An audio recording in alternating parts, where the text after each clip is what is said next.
ते मुंडे आहेत परळीचे, त्यामुळे आलेले आहेत, त्यांना काही टेन्शन घेऊ नका, नाहीतरी टेन्शन आल्याशिवाय राहत नाही, तो भाग सोडून द्या. भगवान कृष्णाचा काला आहे आणि लोक आलेले आहेत. आपला टाईम एकचा आहे.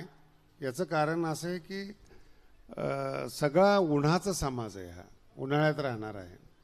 मगाशी आता मला फेटा बांधायला गेलो त्यावेळेस फोन आला होता. आपल्या बीड जिल्ह्यातले भूमिपुत्र धनंजयजी मुंडे या कार्यक्रमाला येणार होते आणि 2 तास हेलिकॉप्टरच्या शेजारी बसले, पण त्यांना क्लिअरन्स मिळाला नाही, त्यांना येता आलं नाही, कारण की त्यांचा दौरा रद्द झालेला आहे. त्याचं कारण असं आहे की ते किती घाबरतात लोक, ही पण मला समजेना.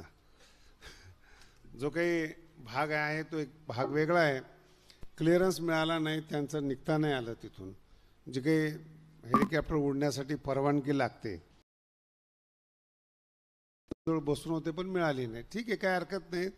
भगवानगडाचेच आता आपण जाहीर केलेले आहे त्यांना, त्यामुळे तुम्ही काही टेन्शन घेऊ नका. त्याचं मोठा कार्यक्रम करू आपण.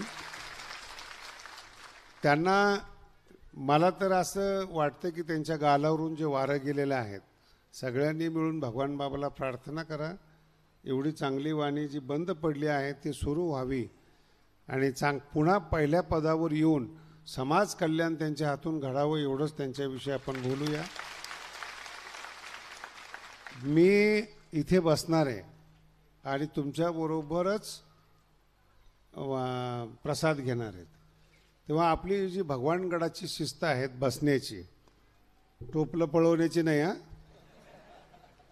हां, ते इथं आपण जागेवर बसून आपण सगळेच लोक, आणि जे काही गावकरी असतील, गावकऱ्यांनी त्यांच्या पद्धतीने त्यांचा सत्कार करा.